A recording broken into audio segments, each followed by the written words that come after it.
façam o tal do triplo C. Curta, comenta, porque a integração do chat ajuda muito, e compartilhe. Você pode fazer essas 3 coisas que ajudam o algoritmo a aparecer. Mas eu não estou brincando não, pessoal. Dá uma paradinha agora de 1 segundo e clica no joinha, porque às vezes sabe, essa pessoa já está acostumada a ouvir isso. Não, é importante que você faça isso, porque se você não fizer, inclusive atrapalha o vídeo. Parece que o vídeo é menos relevante. Eu falei do Tarcísio, vamos entrar no tema do dia. Tarcísio, em Lisboa, defende o STF. Temos um guardião da Constituição que funciona bem, com postura amena, alguns diriam bajuladora, dialogável e nada bolsonarista.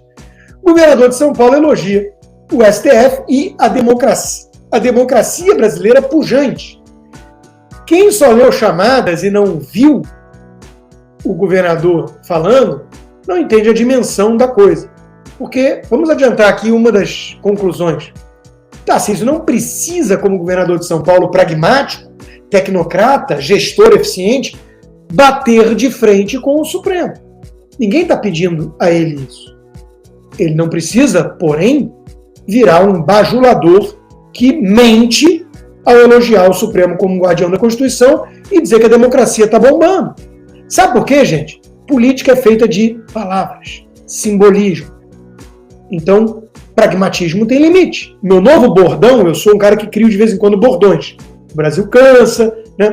E o bordão novo é o seguinte: excesso de pragmatismo leva ao tucanismo. E tucanos são instrumentos de comunistas no Brasil há 30 anos, pelo menos. Então, para quem não viu, veja, mas veja com atenção.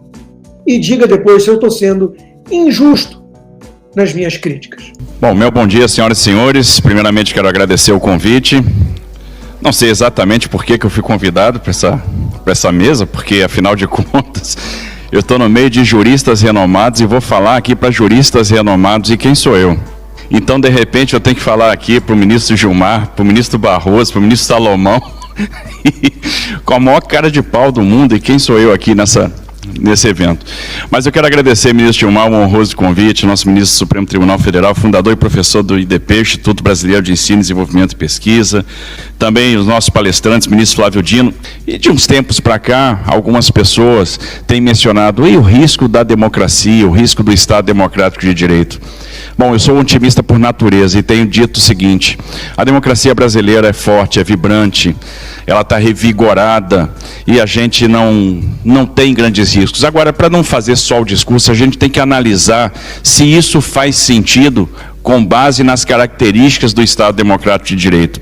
E é em cima desse Estado Democrático de Direito, ou de suas características, que a gente vai fazer aqui uma análise de risco, e é por isso que eu tenho falado que o nosso risco é baixo. Nós temos um Estado Democrático de Direito vibrante e nós estamos caminhando na direção certa. A primeira coisa é que o Estado Democrático de Direito tem que ter o seu fundamento na soberania popular. E a pergunta é: a gente, quando olha para o nosso Estado Democrático de Direito, a gente percebe seu fundamento na soberania popular? E a resposta é sim. Então eu diria que a gente vai bem nessa direção. Fundamental a existência de um órgão guardião da Constituição com vontade livre, com atuação livre. E isso nós temos. Então esse risco também, eu diria que é muito baixo, não existe. Nós temos esse guardião da Constituição e que tem funcionado muito bem nos últimos tempos. Mas quando a gente perpassa por todas essas características, por todos esses fatores, a gente percebe que nós estamos caminhando na direção certa, temos uma democracia sólida, temos uma democracia que vai garantir para as próximas gerações um Estado mais harmônico, mais justo e com mais prosperidade.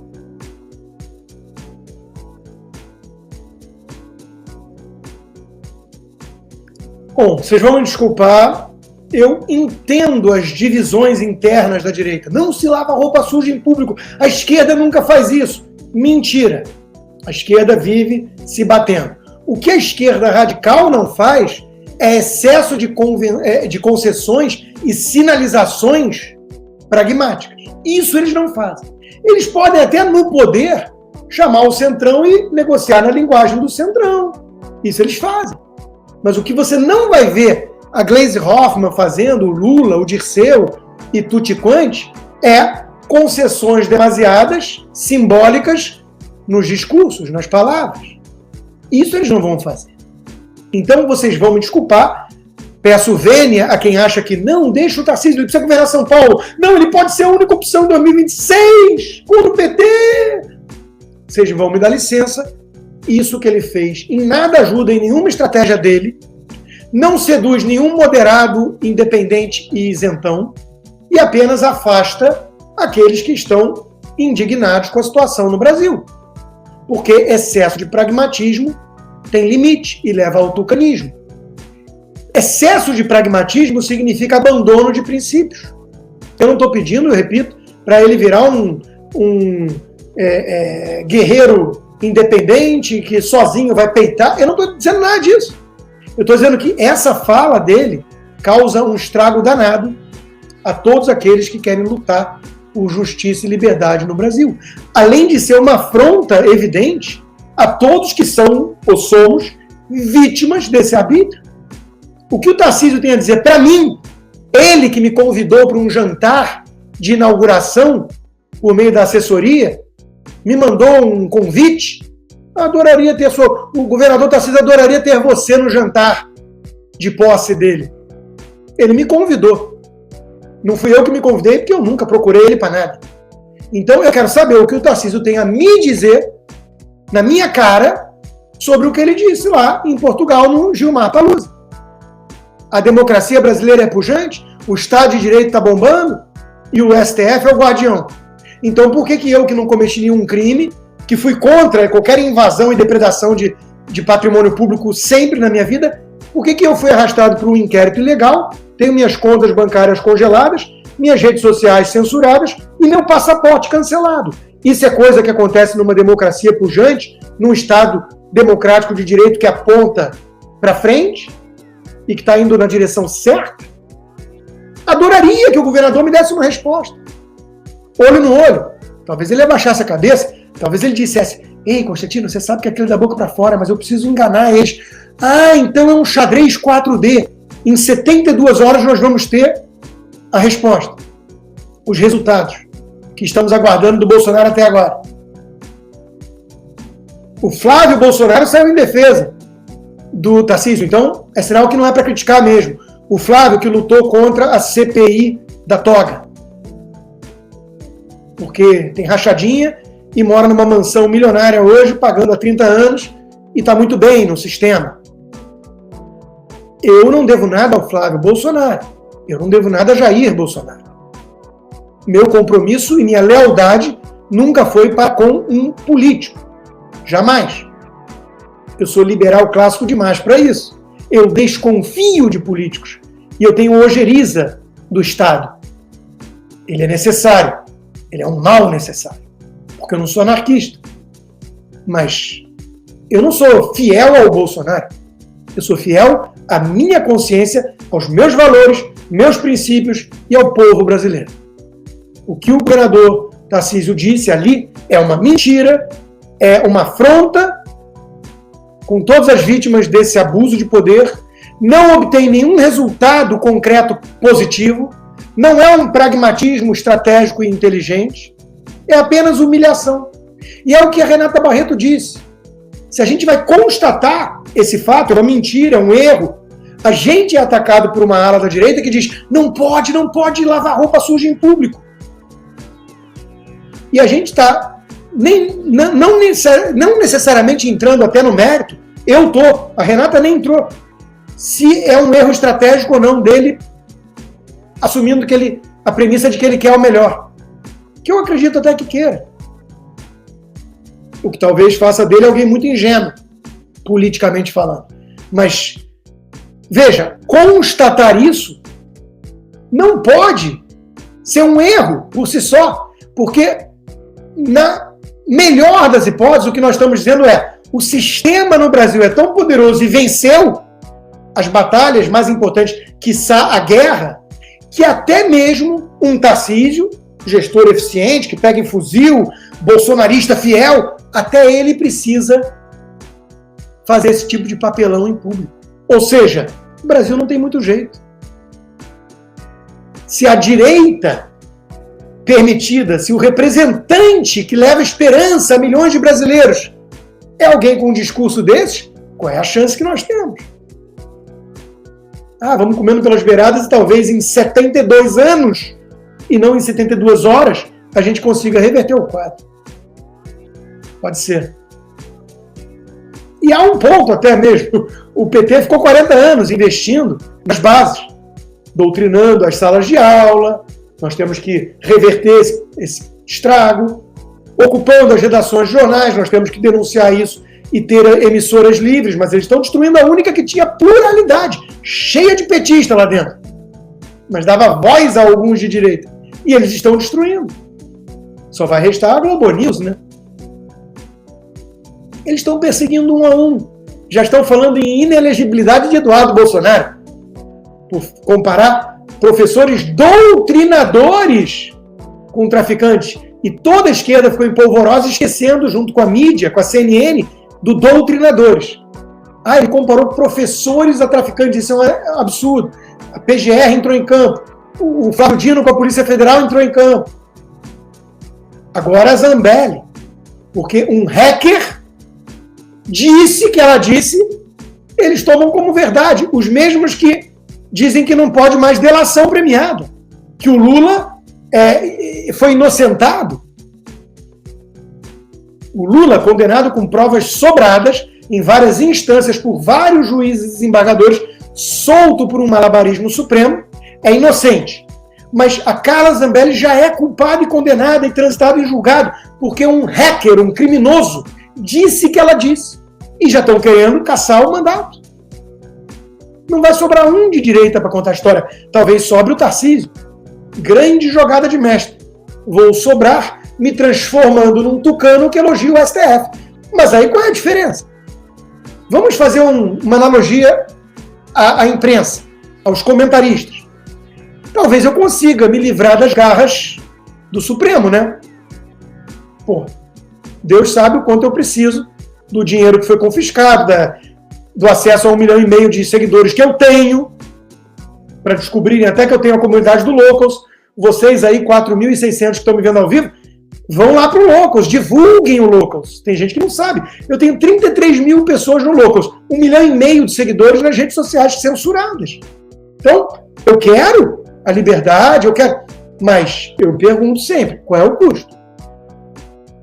Se o custo for eu me humilhar em público, me curvar perante o poder, mostrando a bunda para o povo, que me admira e me segue porque eu não fazia isso nunca, qual é a diferença de mim para um Alexandre Borges, para um Joel Pinheiro, para um Felipe Moura Brasil? Qual é a diferença? Eles estão nessa toada. E eles estão sendo poupados pelo sistema. Porque precisa da direita permitida, que não é direita coisa alguma. É um bando de tucaninho que elogia censura, perseguição, prisão arbitrária, abuso de poder, ativismo. Não contem comigo para isso. Eu não topo. Então, excesso de pragmatismo tem que ter limite. Você não sacrificar os princípios. Mas ele é governador de São Paulo, blá, blá, blá. Os mesmos que estão pedindo tolerância com o Tarcísio são os mesmos que nunca enxergaram, em nome do pragmatismo, as virtudes do governo Bolsonaro, que tinha Paulo Guedes, Tarcísio, Tereza Cristina e companhia. Esses tucaninhos de merda. Por quê? Por que esses tucaninhos isentões demonizavam Bolsonaro e seu governo sem nenhum pragmatismo e agora dizem, criticar o Tarcísio só porque ele está falando uma coisa ou outra é absurdo. Falta pragmatismo, você é um radical. Não adianta nada vencer o PT, entre aspas, com o petismo todo inalterado e uma roupagem cheirosinha, que é a essência do tucanato. Eu volto a repetir, caso vocês não lembrem. O ministro que vem assinando tantas medidas inconstitucionais, ilegais, de censura, de perseguição, aquele que me arrastou para o inquérito, que censurou minhas contas, ele não era do PT, ele era do PSDB. Ele não trabalhou com Dirceu, ele trabalhou com Alckmin. Então, se para vencer o sistema você tem que se tornar o sistema já venceu. Por definição e conclusão lógica, inapelável. Uma vez eu vou contar para vocês uma história, eu já contei em uma outra live. Logo no início do governo do PT, um grande empresário gaúcho, que defende o liberalismo há décadas no Brasil, me chamou num canto. Constantino, o que você acha do meu pensamento? Se não pode derrotá-los, junte-se a eles. O que você acha, Constantino? Eu fiquei na dúvida se o Dr. Jorge queria meu aval ou não para alguma coisa, e eu disse, acho uma furada. Porque não dá para se juntar a eles sem se corromper, sem se tornar o monstrengo que queríamos combater. Bom, meu conselho foi ignorado, ele chegou a fazer parte até do conselho de administração de uma enorme estatal, que se envolveu em tudo que é tipo de escândalo de corrupção, e acho que ele se arrependeu dessa abordagem. Não sei. Nunca perguntei a ele. Meu ponto é o seguinte: eu não posso querer combater o petismo me tornando alguém indistinguível do PT. O Tarcísio Gomes de Freitas implorou a Vera Magalhães perdão pelo que fez o Douglas Garcia naquela hora que tirou o telefone, não sei o quê, aquela confusão que teve. E a imprensa toda estava acusando ele de agressão, ele não agrediu a jornalista. O Tarcísio ali, em nome da direita bolsonarista, pediu perdão a Vera Magalhães. Financia por meio do Estado de São Paulo os movimentos LGBT, vai se encontrar com Klaus Schwab para atrair investimento para São Paulo, está tudo certo. Mas não precisa então postar depois que foi uma grande honra receber o ícone do globalismo. Então, até onde vai o pragmatismo do governador? Ele se tornar um tucano? Porque, em nome do pragmatismo, vamos rechaçar Ricardo Salles e vamos endossar Ricardo Nunes contra o Boulos. Mas é Ricardo Nunes um prefeito de direita? Conservador?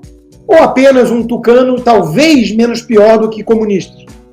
Porque governador tucano, vamos falar do Sul que eu falei agora, foi o Eduardo Leite que mandou fechar gôndolas de supermercado na pandemia. Com os aplausos de comentaristas tucanos disfarçados de direita, tipo Guilherme Macalossi, Felipe Moura Brasil e companhia. Então, repito, se é para abanar o rabo que nem cachorro, latir que nem cachorro, andar que nem cachorro, por que eu vou chamar de gato? Eu vejo um cachorro. Não importa o rótulo. Então, de novo, vocês vão me desculpar, todos vocês que discordam. Eu acho que é obrigação de todo mundo que é de fato de direita e formador de opinião, então, ainda por cima, denunciar o grave equívoco de postura do governador Tarcísio. Isso é fundamental para a gente.